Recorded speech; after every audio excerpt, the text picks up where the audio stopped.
self-care is so much about accepting limitations. And I think that that's maybe an aspect of why so often why we forget self-care is because that comes along with it. This is Way of the Artist with Brandon Colby Cook and Evan Schulte, exploring the challenges of the creative call so that you can claim your own path and make your life a work of art.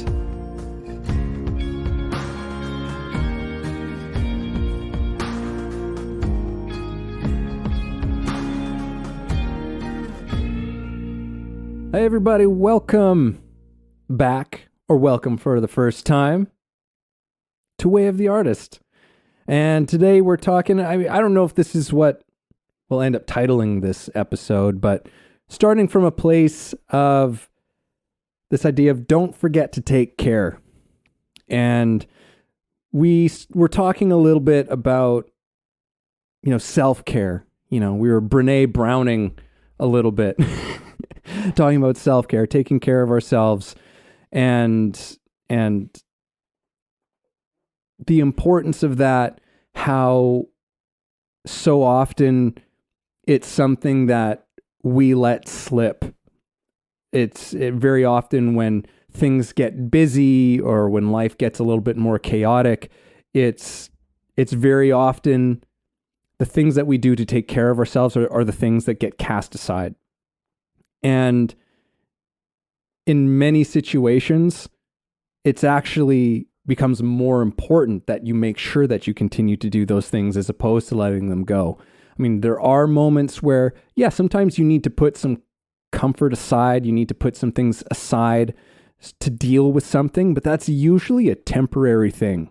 That's a very temporary thing, and getting back into those self-care things is something that can be picked back up again relatively quickly, but we can get sort of caught in the inertia of letting it go. At least in my own experience, my own life, I know that's definitely a pattern of mine. And another aspect of this conversation that we talked a little bit about beforehand that I'm interested in maybe getting into a little bit as well, excuse me, is this difference between self-care, things that are self-care, and I can't remember the word that you used for it, but it's like, but basically like pleasure, satiation. There we go. So what's the difference between self-care and satiation, right? Because I think that there is a pretty big difference between those two. But anyhow, I think that's to start things off, set the table for this one. That's what I got to say. Brandon, what do you got? Good stuff, Evan. Well, I am interested in talking about this whole idea of self-care and satiation and keeping those two separate and finding a line between those two, because I think there's a kind of a thing going on in the modern era today, which is like, self-care, self-love, and it's really just a bunch of bullshit. It's like this whole just listen to how you feel all the time and basically shuck your responsibilities and, just shrug off the things that matter. And it's not really self-care. It's actually bullshit. It's just, I want to feel good and I want to make excuses and whatever. And I think it's seductive because we all want to feel good. And so we go, oh, that's self-care. Yeah, I want some self-care. Yeah, okay, so I can justify me doing this kind of bullshit action because, someone on social media said it's social, like they said this is self-care, and it's like, it's not. So I do think it's good to figure out a definitive kind of, not definitive, but at least a clear understanding of what that is. I think that's really important. I know for myself that it's not always clear and it's not always easy to figure out. Like there are times where, I will allow myself to make excuses. I'll allow myself to get distracted. I'll allow myself to just, I don't know, like convince myself that I need something and I just really just want to feel good, or I just don't want to feel fear, or I don't want to feel some feeling I'm trying to avoid. And that's not necessarily self-care. I think one of the things we can do also in this conversation is we can begin to define what self-care actually is for us. And it's not always, I think, going to be the same for everybody. I don't think everybody always needs the same type of self-care. But like for me, one thing that I do need as self-care, well, two things I know for sure is one, being creative is very important for me. And it's very easy for me to put it off. Surprisingly, being an artist and everything, you'd think that I would always do it. But I don't care how much of an artist, how much of your career is creativity. It's just easy to get bogged down with responsibilities and work and things to do and all of this. And all of a sudden, you've put that off. And when you work in a creative field, sometimes your work is not creative, even though you're doing creative work. It's not creatively fulfilling for you. You're using a kind of a creativity, but it's restricted or bound by something, or it has obligation to it, or it has certain things to it. And I'm talking about, for me, sometimes I need to create just free form. I need my own thing, like my own project I'm working on that isn't about getting me anything or getting me anywhere or accomplish anything, or maybe it is down the road, but it's not about that right now. Right now, it's just about, I have this idea or this thing inside me. I want to get it out, and I have this kind of passion to put it out. The other thing, and I said there was two, so the other thing is just getting out into nature. It's such an important one for me, and it's, it's just like, I live in a place where going for a hike is like right at my doorstep, really. So there's no excuse, but I will put it off. And I always have things to do when I do this, and it accumulates. And after a while, you don't do it. All of a sudden, the impacts of that happen. So something else I'd like to talk about is when you're not actually doing real self-care, the impacts that catch up with you over time. Whereas if you're doing satiative type stuff that isn't real self-care, but it's posing as self-care, it won't do that nurturing thing where it actually nurtures you or heals you. Those things were going to come up later, and you're going to feel stressed and anxious because you weren't doing the real self-care, self-healing stuff or whatever it might be. So that's just something that I'm interested in discussing because I feel like that's been a struggle for me to navigate. So I don't know if you got something to add to that. Yeah, I think I can pick up from there. Yeah, I think there is this difference between, self-care and self-gratification, right? Even though self-care does very often come with a sense of gratification, right? But it's not a distraction. I think that's I mean, this is a hypothesis. We'll navigate this, see if that works. But to me, self-care isn't about distracting yourself from things. It's something, it is a deepening, enriching activity of some kind.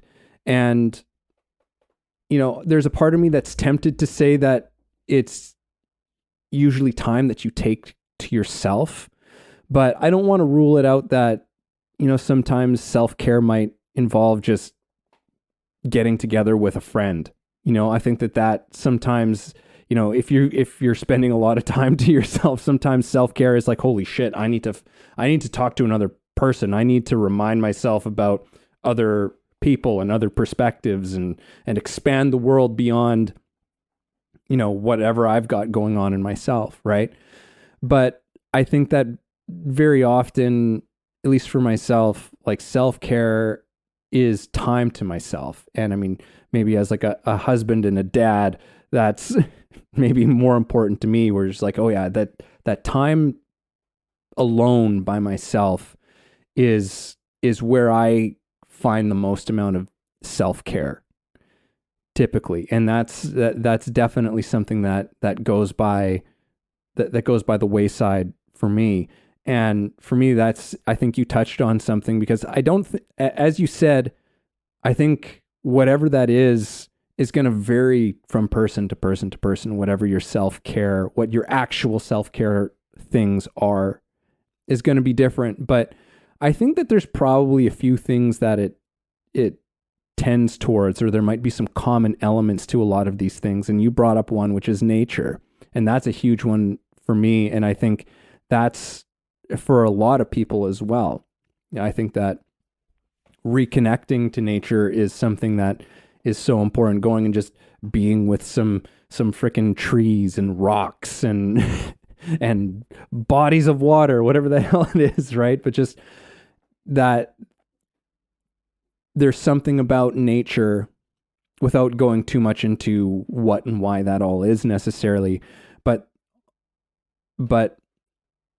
I know that it is, beyond the what and the why. I know that it is a thing, that nature has a kind of healing self-care effect where suddenly it's, especially when you're by yourself, because very often, like, I love going on hikes with friends and stuff, but I also love to go by myself too, because it gives me space to just process things, for me to think of new things, to allow creative things to enter that might not happen if I'm just in a constant conversation with another person, right? And I can end up just sort of covering the same ground of something that way. So yeah, I think nature is a big part of it. Getting to be with yourself, like really in, we've talked about solitude in the podcast before, like that solitude is I think very often, not an always situation, but very often is an essential ingredient to that self-care thing, right? And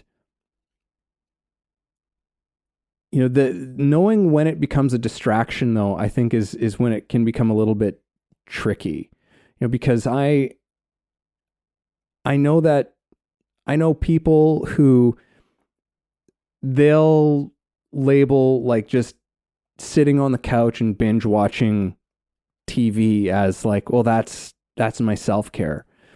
And it's like, is it though? Like, and I think that at times it can be, like, I think that it, in certain stages of absolute burnout, like when you're just so burnt out and just, you've been so busy with things, maybe, yeah, you truly, a self-care day is just like, I need to just lay on the couch with a fucking blanket and I'm going to watch movies all day or whatever it is. Like, that's definitely, I've been there, and for sure. And there's been moments where that is self-care, but I know that I've also used that as distraction too, right? Where it's like, well, this is something that is kind of part of my habitual day-to-day doings. And is this actually a self-care thing? I don't know. Right. So these things can start to become a little bit tricky to navigate, but I think that it's, what is that sense? What is that feeling that the activity leaves you with? Right? What are you left with at it? Do you feel recharged? Do you feel energized? Because I think that is a thing that self-care does give you, right? Like there is some kind of, there is some sort of refreshing thing that you're left with in some capacity. I don't know. Got any thoughts, Brandon? I got thoughts. Well, yeah. So watching a show or playing video games or something like that, these are ones that I slip into where they become distraction. I've definitely gone through periods of time where it's like binge watching a show and all of that. And I think, I was thinking about it as you were talking. I was like, well, maybe it's kind of like a bit of a system of filling various parts of yourself. So like, maybe you do need a day of binge watching shows. Maybe you need a couple days of binge watching shows, depending on like, how hard you've burned yourself out or whatever's gone on. But you need to have a certain point where you can recognize, okay, I'm full now. I've gotten my day off or days off, and now I'm, that has been fulfilled. And it's not carrying on in that habit afterwards where it becomes this bullshit and this excuse. So I think there's an element of self-care that begins in a good way, but then it gets out of hand, So I think that's something that we have to keep in check, because, the worst kind of lie is the lie that's mostly true, because it's the one that you will believe, and it's the one that you can't verify is not real. And it's these little mini deceptions. They're the worst thing that you can let into your life, because, they are the ones that take you away. Because, by the way, here's an interesting little thing if you care to know. Cults, that's how they work, right? Cults, high pressure groups that manipulate people and brainwash them. A lot of people don't think this is true. It's true. It's very true. Brainwashing is very, very real. And the way they do it is they tell you 99% truth, 1% lie. And you go, well, that's true. And then the 1%, I don't know about that, but well, everything else is true. So I guess so. Okay. And then you buy into that 1%, and then they get you to buy into 2%. And maybe it's 0.5%. Maybe it's 1/3%. But the idea is it's always in slow increments. And eventually 1% turns into 3%, turns into 5%, turns into 15%, turns into 20%, turns into like, where the hell are we? What the hell's going on here? And that's how brainwashing works. People don't come in who are brainwashing you and tricking you and deceiving you, by the way. They don't do this by just going, let me alter all your beliefs and everything all at once. They don't do that. They have to work you over time. But here's the thing. We brainwash ourselves. We trick ourselves. We deceive ourselves. And it starts by not being honest about when we're making excuses and telling ourselves bullshit, and when we're telling ourselves the truth. And we can slowly take ourselves away. So like another good example of this is drug addicts. They didn't start off that way. In fact, usually people that lose handle on drugs or alcohol or things like this or any type of addiction, usually they had it under control in the beginning. But it's a slippery slope, and then they started to slip, and then all of a sudden they wake up one day and they realize, holy shit, this is like taking over my life and I've lost my way with it. It doesn't happen all at once, and that's what you need to be aware of with something like this, is that we need to be honest in every area of our life, but when it comes to self-care, because that's what we're talking about, we need to be honest. Is this self-care, or is this satiation, feeding addiction? And addiction could be, binge watching television all day or whatever. Like when I worked at a steel company for a little bit, I'll just share this, and it's a slippery slope, because, I was like, okay, well, I'm working at the steel shop for a bit, and I'm just kind of doing this to make some extra money and whatever. And then it starts to slowly become, well, this is what I'm doing. But I was so like unhappy doing it, because like, I've been living as an artist and an entrepreneur, and I've had freedom, and I've had all these great things in my life. And then all of a sudden now I'm working for someone else, and then management was shitty, and the people I was working with weren't so great. And so I started to not like that. And, and I had these goals that I was trying to achieve, and they were tied into this work. So I was like, well, I'll keep working. And so then I would come home and I would have a beer, and I would watch a show.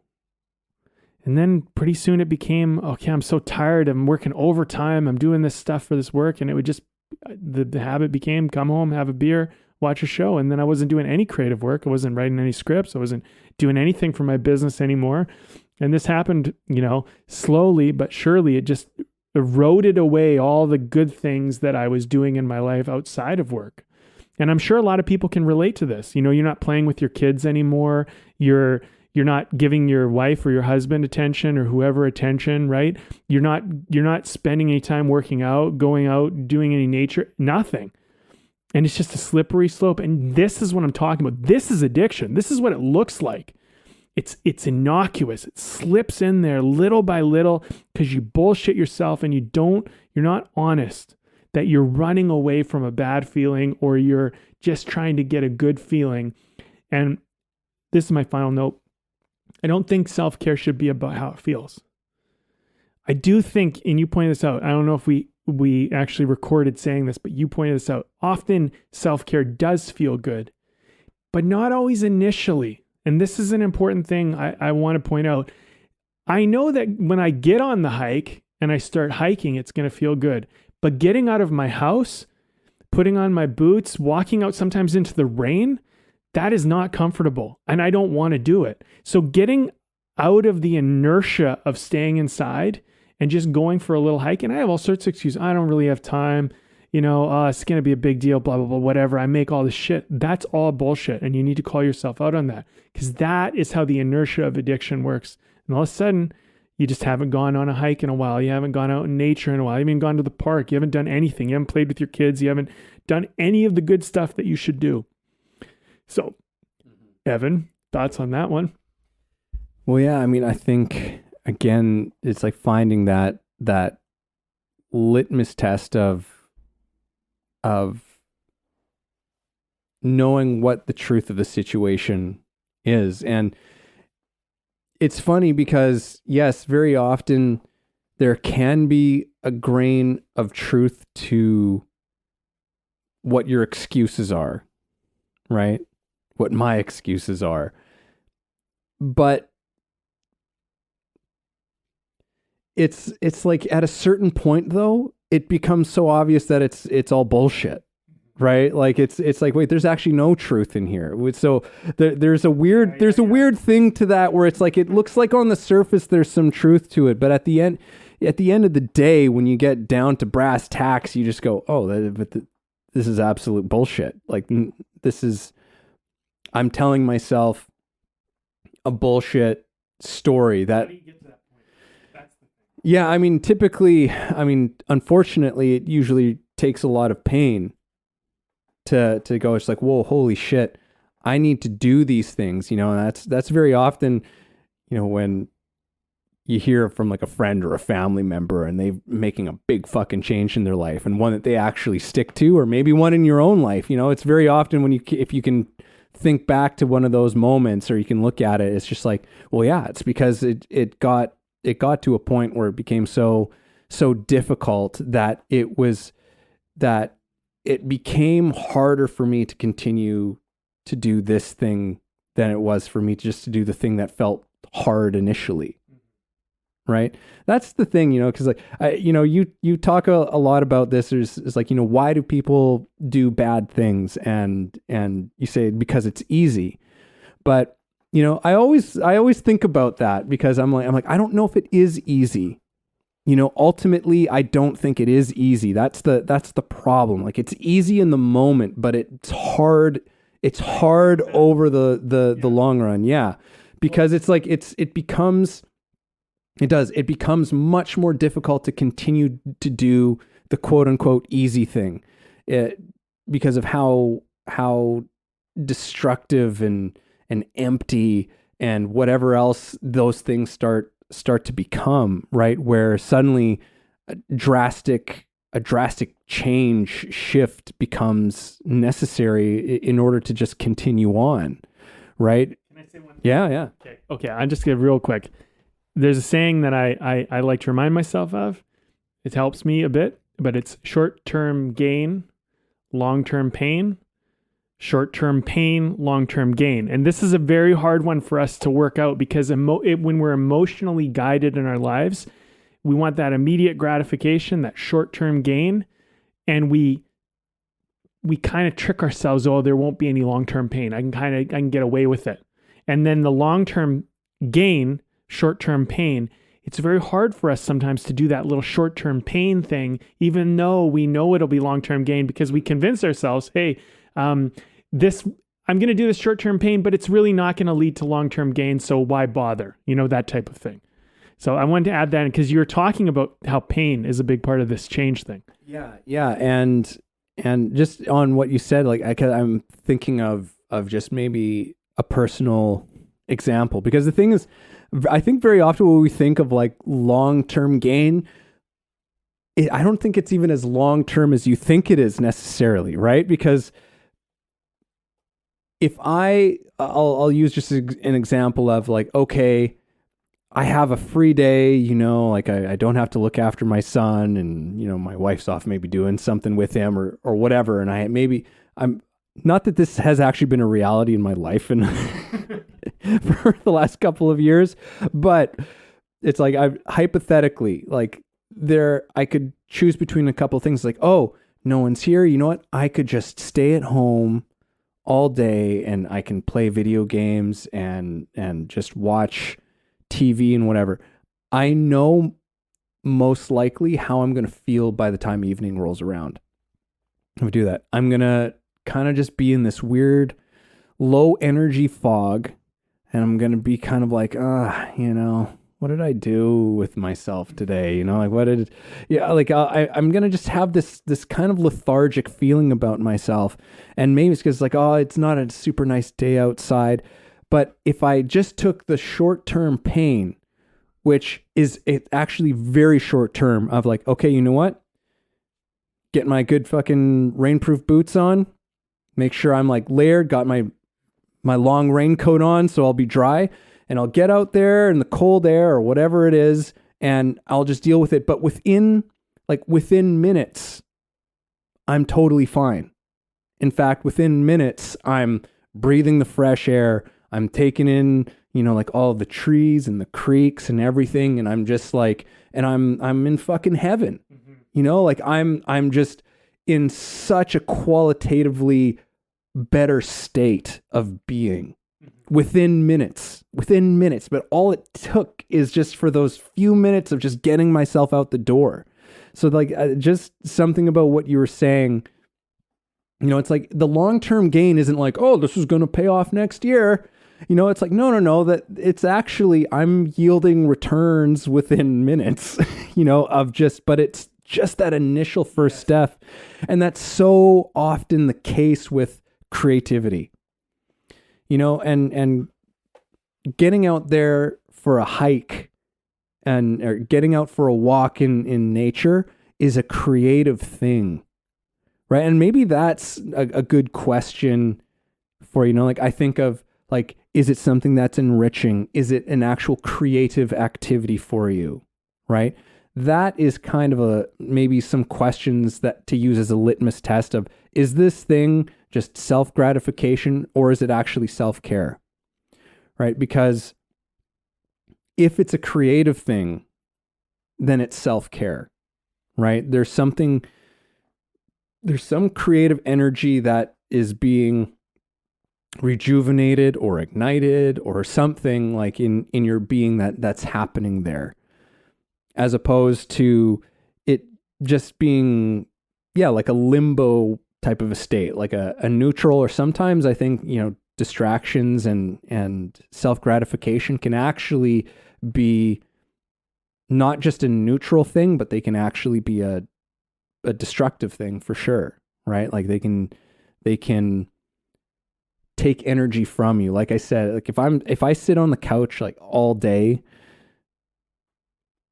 by the end of the day, I'm lethargic, right? Like I've actually been robbed of some energy throughout that process. So yeah, in terms of understanding that and being able to decipher between those things, it has to do with I think the creativity of the exercise. And that doesn't mean creativity in the sense of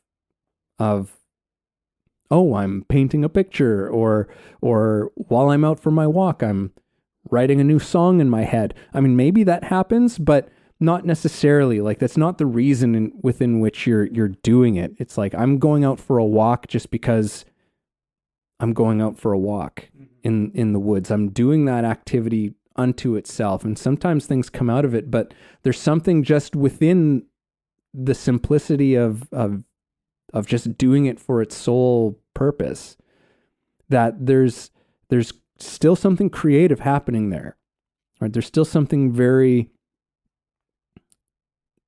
creative in the sense that while I'm in that space, I'm connecting to something that I'm not connecting with otherwise. I'm connecting with my own sense of of existence, connecting with my own sense of being connected to the natural world, right? Like being connected to that sense of like, of whoa, you know, like this, me and this tree are, you know, we come from the same place. I don't know, like whether I'm actually literally thinking that or not, but there's something happening there that's changing my state of being, my state of mind, my frequency, if that language works for people. I don't know, but there's a creative energy and force that is happening in the things that are actually self-care. Brought up a lot of woo-woo shit, Evan. Every now and then. Yeah. Well, I will say, you know, frequency is real. There's something real about that. And there are tests that have been run, you know, with frequency and how it makes shapes with sand and stuff on a table. It's very interesting. And you have to understand that like you're made up of, you know, or water, right? The way it moves water is very interesting. But like you have to understand that you are made up of this stuff. So frequency is very real. It is impacting and affecting, you know, how things are working inside your body. Like they're literally vibrating. And, you know, I do think that there's a certain amount of us who we kind of, we like when we look at like almost like the metaphysical, or the, you know, the spiritual, we want to kind of just almost like go like, I don't want to think about any of that. I don't want any of that. You know, I don't need it. Right. It's almost like, cause it's like, you know, philosophy and spirituality and, you know, metaphysics and, you know, all of this stuff, quantum, whatever. It's complicated for us to comprehend, and we don't fully understand it, and we don't always know how it plays in, but we're just like, well, you know, this tastes good and that's good enough for me. That's all I need to know, you know, or this feels good or whatever. I think it's, it is interesting to look at, like, for example, like watching TV all day, how that might make you in a low frequency or low vibe. And if you like where stuff comes from, like, I don't know, man, I feel like I'm about to get real woo-woo here, but like where stuff comes from carries with it a certain frequency and an energy. And I'm sure for some people on the other end of this podcast, they're like, oh, this is way too, just hang with me. Cause like, I totally get you. Like things get way too woo-woo and way too out there. And you're like, it just doesn't make sense to me. But like where things come from, like how they're made, what their intention is, what they're being done for, you're being kind of impacted by that intention. And that intention is kind of, you know, filtering through you, and you're literally filtering through the world all the time. And you're filtering because you're picking up what you think is important, and you're letting go. Things are passing through you that you're either not aware of or you don't think are important. But here's the issue. If people or other things out there are telling you that something is important, you start to believe them, and they're not. But you believe them, and then you get caught up in their bullshit. So, you know, like, for example, if you're around people that all they think about is how they look, and it's appearance, you know, how's my hair, how am I dressed, how's my makeup, how's my whatever, that's going to start to become important to you because it's your world. It's what you're talking about. It's what you're thinking about. And the thing is that then you're going to start to become really conscious and aware of how do I look? How does everyone else look? All of this. And here's the thing. Does that matter? Or is that something that you've decided matters because it keeps you connected to that group? Now, that one's minor maybe in comparison to some other things, but like people get caught up in all sorts of shit and they think that's important.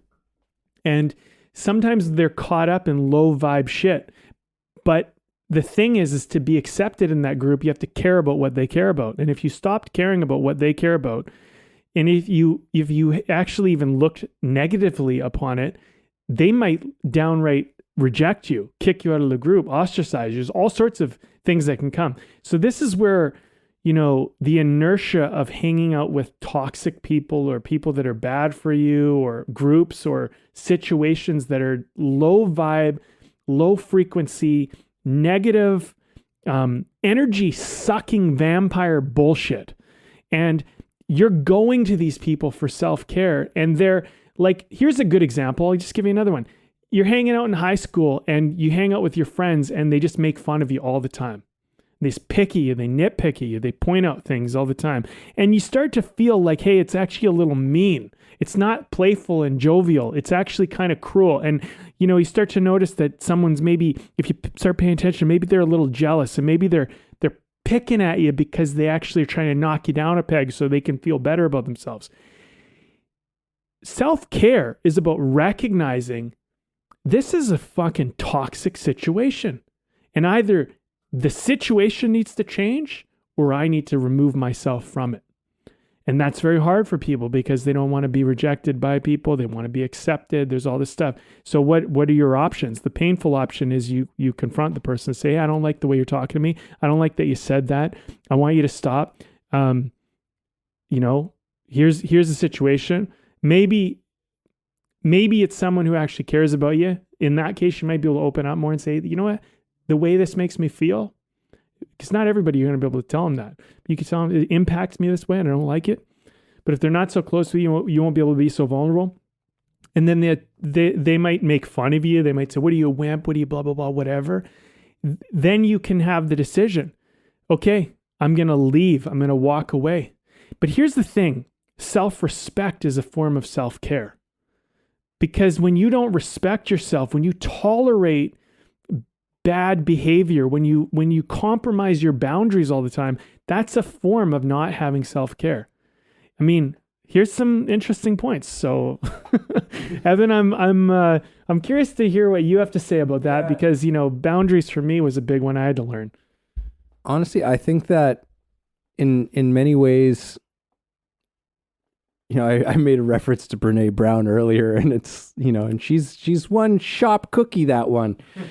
And, she talks a lot about boundaries as well. And I think that not for no reason, I mean, if anyone out there who's listening, is a well-versed in Brene Brown, they're probably like, yeah, they know she's talking about everything that you're saying right now. But so forgive me if that's the case, but just for myself right now, listening to what you're talking about, I'm tempted to say that I think that all of self-care is actually a boundary.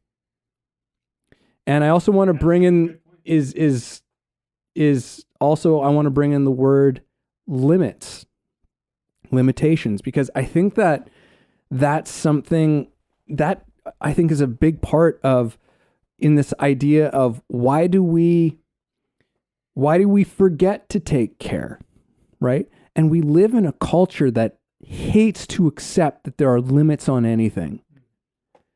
But yet at the same time, it's like self-care to me is implicitly says that it's about boundaries. It's about saying, no, this is enough. You got to set a limit for yourself. You can't fucking do everything all the time. You have limits with yourself and with other people and with your work and all of these things. It's like you have to set the limit and you have to set a boundary. And I think that why, it's such an important topic these days that to be in the forefront of a lot of our mental health conversations is because so many of us do have such poor boundaries. We never really learned about it. No one's ever really talked to us about it. At least for some generations of us, it was never something that was ever talked about. I never heard about boundaries as a kid, and so what happened is that you've constantly have people always stepping into that boundary, right? And you end up just getting sort of pushed around, angry, resentful, like all of these things that come out of because you keep allowing people in within things that aren't okay with you, right? And people will do it because we are the only ones who are responsible for those boundaries.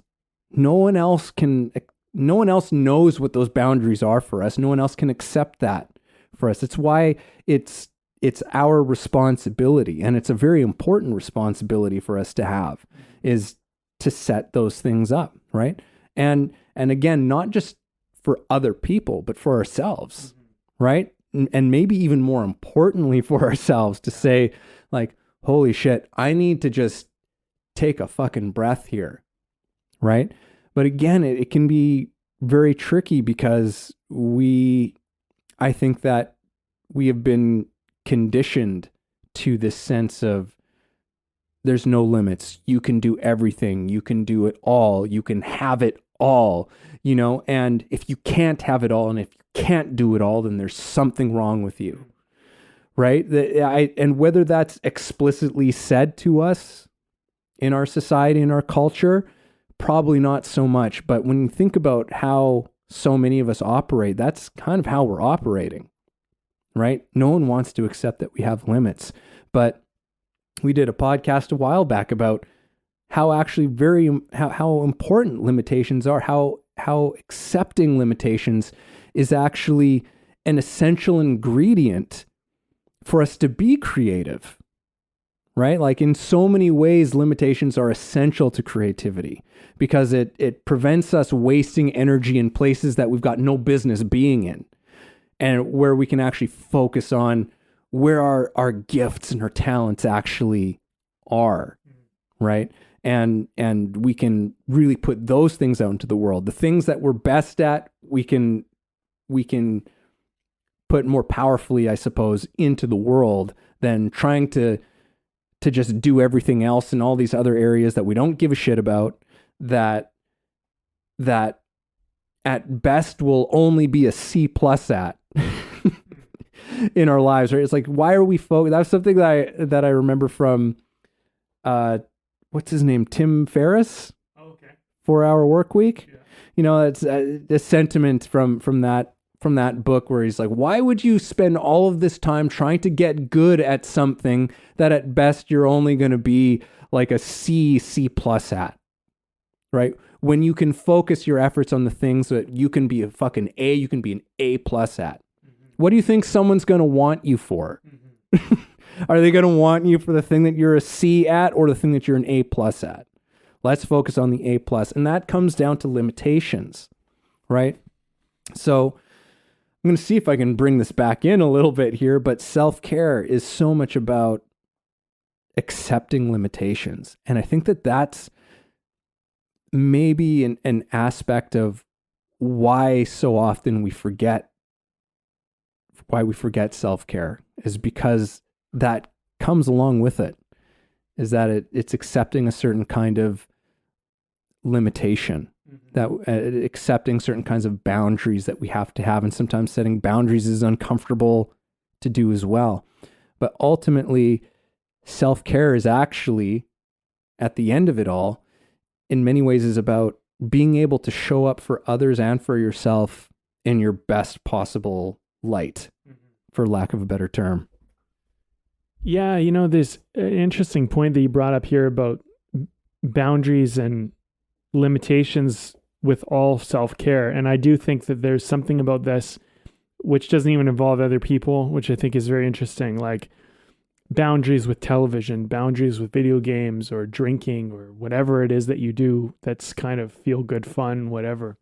And setting a limit, like for example, I mean, it can even be as simple as like you're having a bowl of chips and you go, it's one bowl of chips, and you set a limit, and you create exactly. Because you put the bag in front of you, all of a sudden you've eaten the whole bag. I mean, people talk about this. It happens. I've done it, but there needs to be a certain amount of, boundary and limit. This is about self-respect, right? And I think self-respect is an important element of this.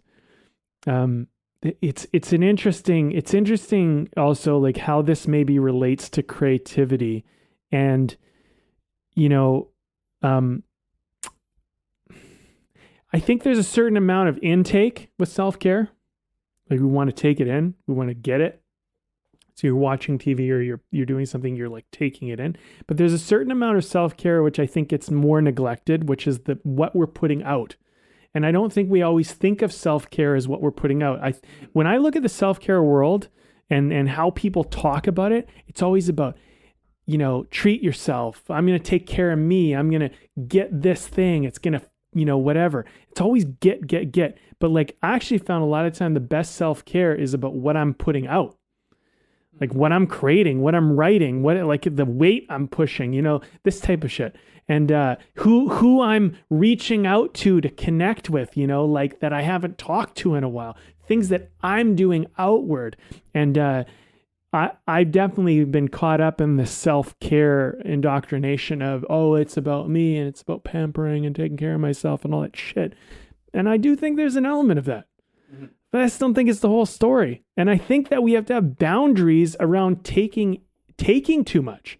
I think we need to be very careful about going like, I don't know. The other day, man, you asked, okay, can you help me move some stuff into my new place? Okay, so I did that. And then we went out and you guys bought my burger and some fries. And I wanted a milkshake. And I thought about it and I was like, I'm buying my own milkshake. Because like, it's nice enough. I didn't even expect you guys to get me a burger. I didn't expect anything. I was like, what a nice treat. But I don't want to take any more than that. Like a burger is a nice treat. But like the $8 milkshake that I wanted to get, let me get that myself. You know what I mean? And it's like, that felt good for me. That was a good act of respect for me. It felt like, because I don't believe in taking more than I should. And even letting someone buy something for me is a challenge. But I had to look at it and I had to consider and go, well, like, yes, this is a nice thing for me, but let them do a nice thing for you because that's nice for them as well. And it becomes a boundary and a respect. You know what I mean? But I do think taking and giving is an important element of this conversation. Well, yeah, I mean, you brought up some really good examples. And I mean, there are so many places where we do accept boundaries and limits. And, you mentioned a thing like diet, right? There's a part of us we accept, like, yeah, like a limit on how much junk food you eat is a good thing, right? Because if I limit the amount of, not as healthy shit that I put into my body, that allows me to be a more creative person in the rest of my life, right? I'll have more energy. I'll have, be just being physically more capable in the world, which allows you to do more things and just having more energy. That's allows for more creativity, right? And even things like, for whatever reason, a thing that popped into my head is when you're talking about like the taking and giving, it's just like, well, yeah, like we also accept something like if you take too much, take logging, for example, right? Deforestation, right? It's like at a certain point, it goes like, whoa, we got to put a fucking limit on this because this has there's so many negative impacts that if we do this without putting a cap on it, we're going to not only like destroy other things, but it actually is going to end up destroying us too. Right. And I mean, I'm not to say that that's, that particular industry is perfect in that respect so far, but I mean, certainly we are more conscientious about that in the world and as a society about like, whoa, hey, we got to, like, there are things that we have to protect. And when we talk about stuff, like when we talk about protecting things, we're talking about limitations, right? This is such an interesting part of this conversation to me because, again, it's like limitation is something that, again, I think we have such a, in our culture, we have such a thing about like, don't accept any limitations, right? And I think that's like, there's a nice intention behind it. I think that there's good intentions behind that message, but it's also pretty shallow and lacking some wisdom as well, because it's like, well, actually, limitations are a very important aspect to how we function, and how we function well, and how we function in a healthy way. Right? Like we need these things. And I think that just flipping our perceptions around that, like, and maybe I'm somewhat inspired by this because I've been listening to a guy by the name of Paul Kingsnorth. Again, I was really into him like a few months back, and then I've been listening to him again. And one thing that he was talking about, that he does talk about, is this very thing of limitations, and how not accepting limitations in our culture and our society has I mean, and he, go and check him out, people, because he, like, the way that he talks about our society today, and the machine, as he refers to it, really is pretty profound, in my own opinion, in how he talks about these things. But he gets into how, in a bizarre way, our denial of limitations has led to so many of our biggest cultural problems right now, and beyond cultural problems, but like how essentially it's bizarre because we cherish this thing of freedom so much, like, which is essentially like there's no limits, right? Like no limits, right? And we've applied that to certain areas. So there's no limits when it comes to things like identity, right? But at the same time, by saying we have no limits there's sort of an authoritarian controlling that has to happen in another aspect. So now that means we have to control free speech, right? Now that means we have to make everything safe for people everywhere at all times, which means we have to control other things. So in this attempt for freedom of and accepting of no limitations for this thing, it means an actual, like, an overreach in authority and control in another one. But I'm going down a crazy rabbit hole right now. So if that sounds provocative to you, go and check out Paul Kingsnorth. But this was all just, I was just trying to, further the point on limitation is actually something we should welcome as a friend. Well, Evan, as much as I'd like to go down that rabbit hole you opened up, I do think it's interesting, and I'll just say this before I move on to my point. I think ultimately freedom, as much as we want it, it's earned. And when you like, I'm a big believer in freedom, and ultimately I would like libertarianism if we could handle it. And I've thought deeply about this, and I don't think that we can handle libertarianism entirely. Some of us can, but some of us are not able to. And it's okay. It's a thing of maturity, because if you have no ethics and you don't have very good morals, you really shouldn't have much freedom. That's the reality of it, because we don't want unethical, immoral people totally free in this world. It's dangerous and it's toxic to all of us. Drawing that line between who's moral and ethical, and then the fucking propaganda and brainwashing and all the other bullshit that goes on in the world about people with their agendas and corporations and politicians and who knows what the fuck social movements that people are doing that are not good, but appear good on surface, right? And we need to become a culture that can decipher what is good for us and not good for us. But I digress. The point is, it starts with us. If you can't even figure out that you shouldn't be eating the whole bag of chips versus just a bowl of chips, then you shouldn't be a libertarian, because you're fucking irresponsible. And you need someone to like fucking watch you because you're not parenting yourself very well.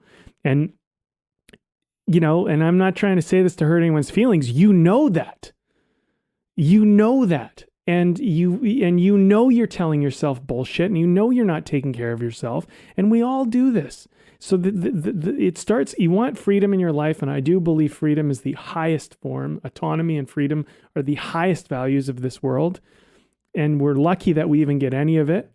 But the fact that we figured out how to navigate with billions of us and that we can have some freedom is fucking awesome. And I say strive for more, not less, but understand that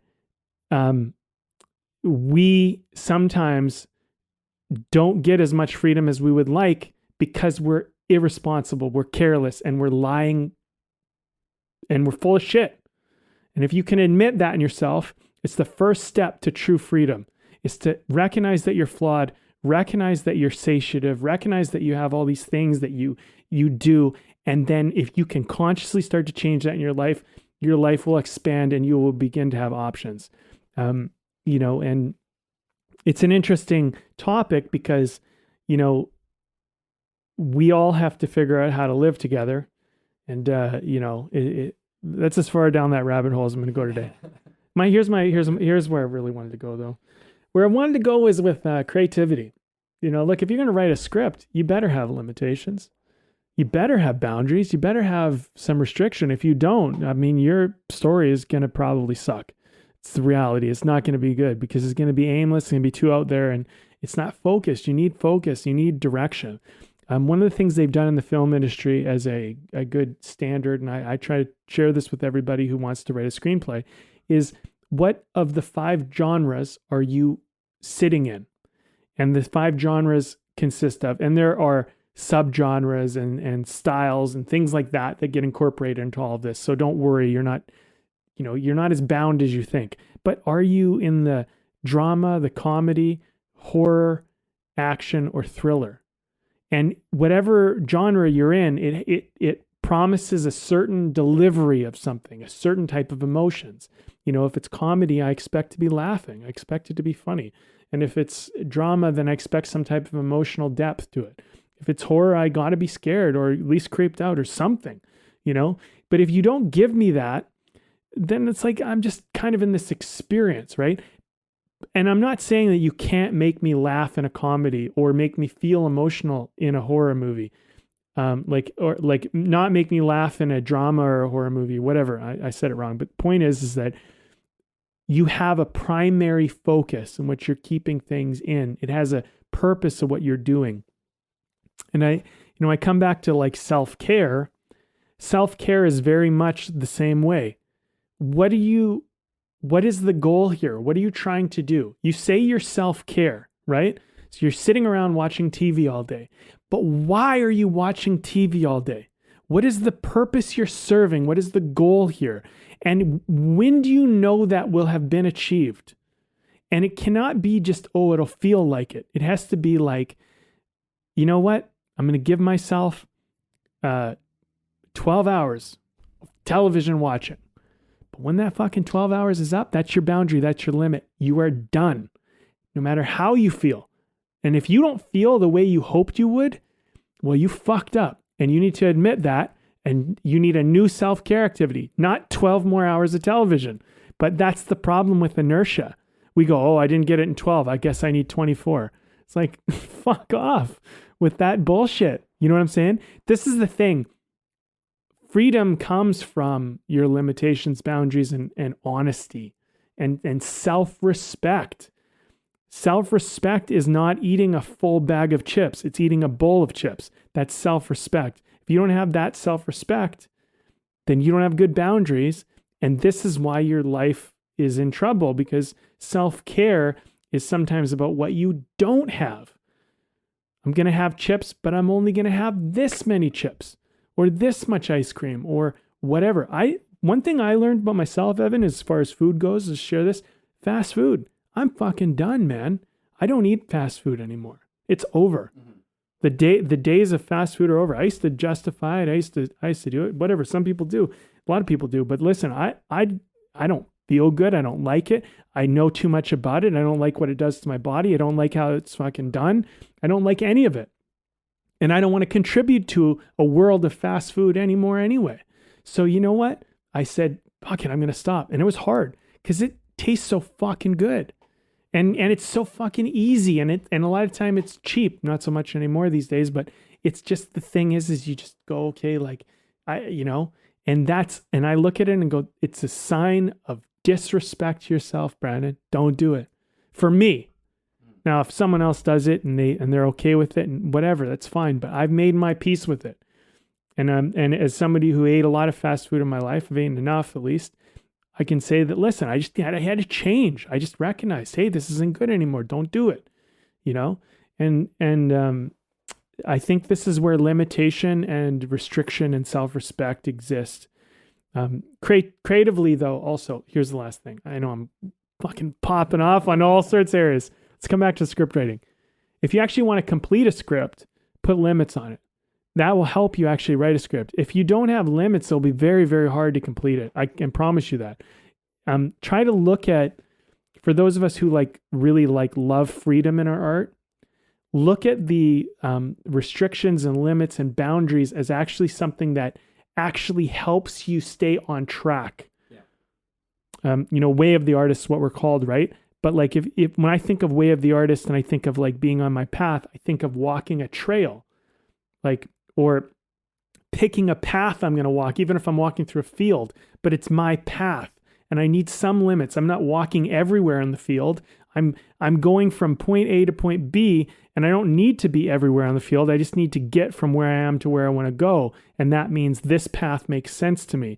So create a boundary and a limit and a certain A to B objective of what you're doing. Yeah, man, you bring up a lot of good things here. And it's I was just what you were saying about writing a script and limitations. And I was thinking about the same thing for as an actor. It's for me, one of the main things that I try to get clarity for with any role that I've ever played is, what is the character's point of view, right? How does, and I try and distill that into, something that really becomes emotionally alive and connected to me, but I try and distill it down into a sentence, of what is how do they generally see the world? The world is, a cruel place that will kick you in the face with every opportunity you get. Or just as an example off the top of my head, but that's sort of, if I have that sort of baseline, again, that's creating a type of limitation that allows me to play this character, that allows me, and does that say everything about this person? No, of course not. But if I just well, they have a point of view that's so it includes all of it. It's yeah, sometimes they think it's cruel, but sometimes they think it's this and this and I'm just well, now I can't. Yeah. I can't play this now because I don't have a clear place of where they're coming from, right? And how how are they going to perceive these things that are happening and whatever. It's I need to find that limitation, and it ends up opening up all of these beautiful and creative things. So it's just another one of those places where limitation helps creativity.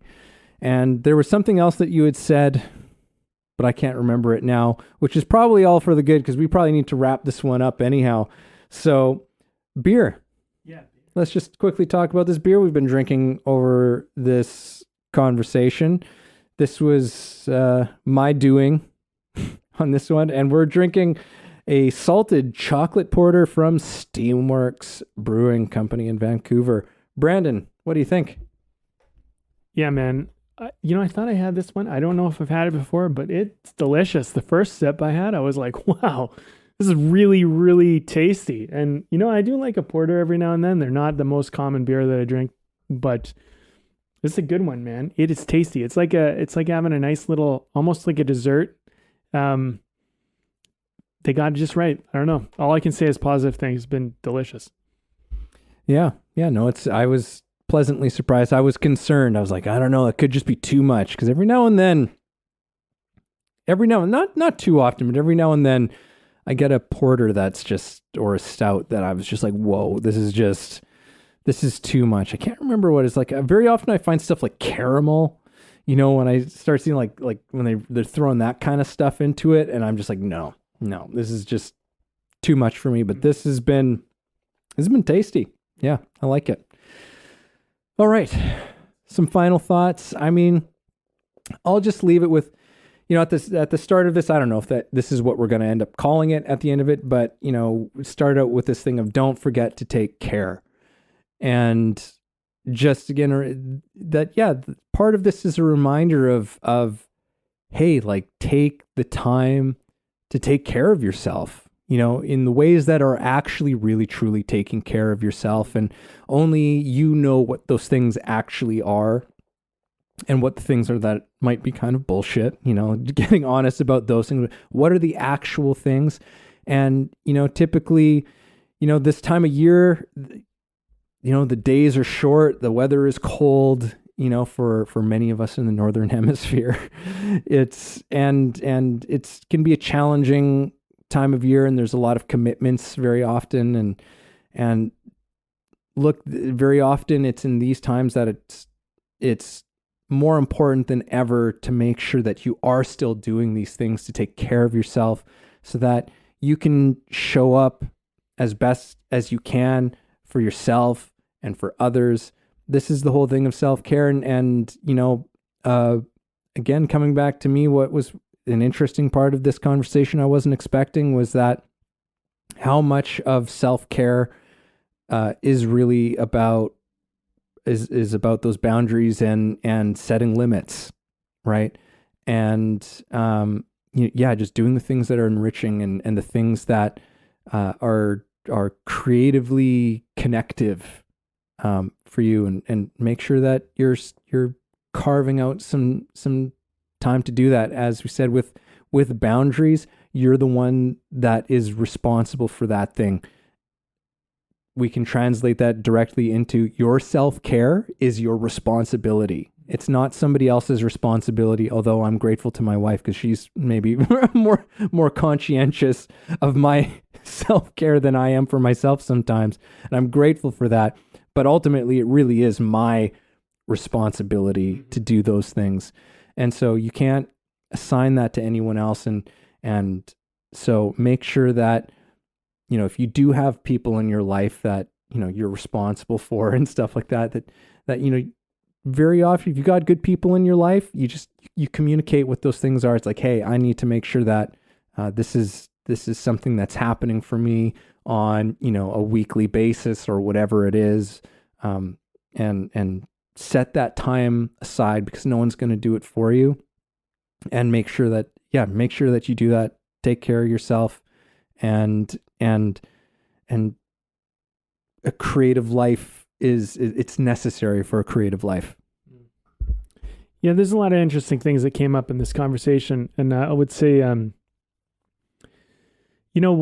speak what you need, I think is an important thing. We didn't really say that, but I would say, not just to others, but to yourself. And, I do think there's a certain amount of, when you stop and you're on your own, you can ask yourself, if I could give myself anything right now, what would I give myself? And I think that's an important question to ask.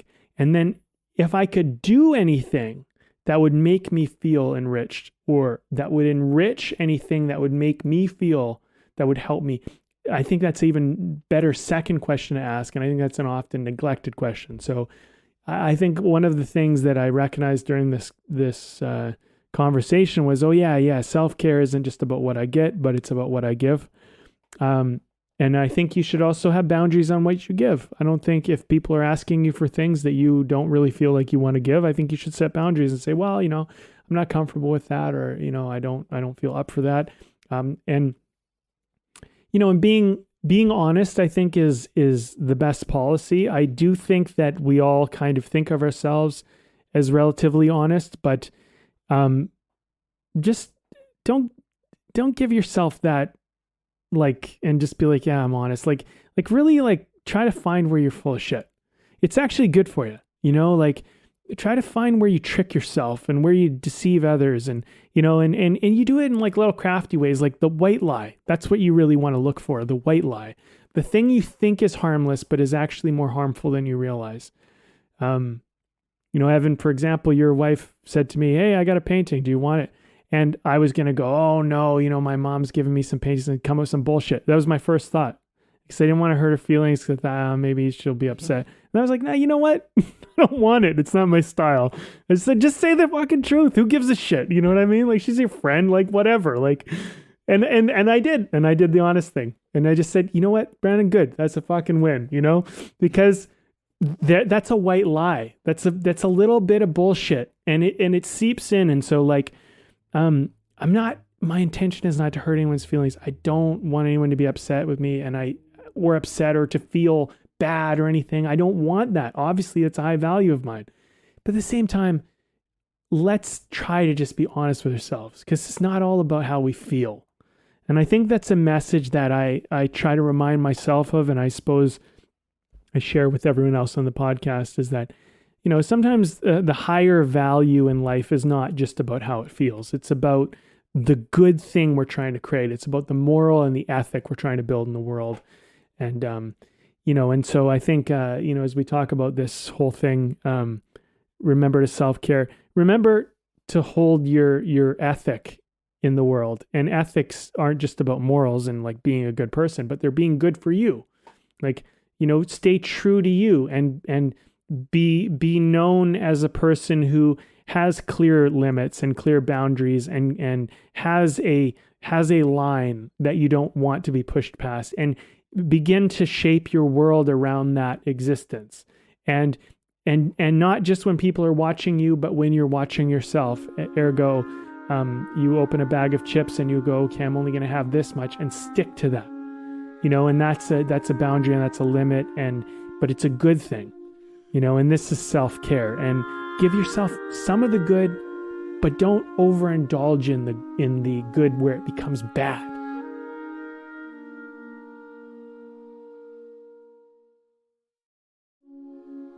Thank you for listening in on our conversation today. We hope you found something helpful that you can carry forward with you. Head over to our website, wayoftheartist.com, for more free exclusive material and learn about the show. If you haven't already, please support us by subscribing to the show, sharing it with people you know, and keeping compassionate, creative conversation going.